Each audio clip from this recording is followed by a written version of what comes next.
Double-digit unemployment is now a reality in some parts of the United States.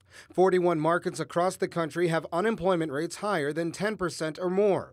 The rates are in sharp contrast from last year, when all 100 markets showed figures in the single digits. It's very high indeed. It's not quite as high as it was in the early 1980s, but the levels of unemployment are very serious. The figures exceed the expectations of the unemployment ceiling made by economists, including some in the Obama administration.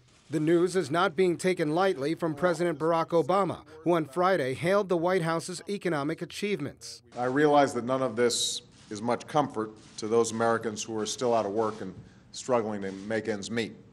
And when we receive our monthly jobs report next week, it's likely to show that we're still continuing to lose far too many jobs. Just when some areas thought that unemployment couldn't get any worse, it is. Double-digit unemployment is being experienced in areas like Detroit, Michigan, that rely heavily on manufacturing. And here in Washington, D.C., is also feeling the effects of double-digit jobless rates as stimulative effects are slow to kick in.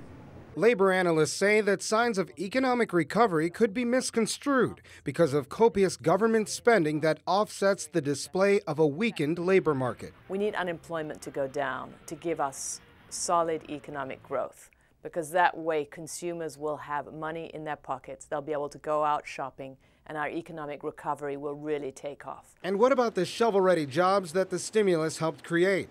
They're apparently not enough despite signs that the GDP shrinkage is slowing. The government is talking about a $1 trillion health plan and an $856 billion cap-and-trade energy tax. I mean, this is not something that gives consumers confidence. This is not something that will make the unemployment rate go down.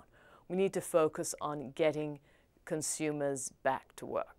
And for the Obama administration, that translates to a lot more work for it to do. All the Americans out there who are still struggling because they're out of work or not having enough work know that this administration will not rest until the movement that we're seeing on the business side starts translating into jobs. For Press TV, Colin Campbell, Washington.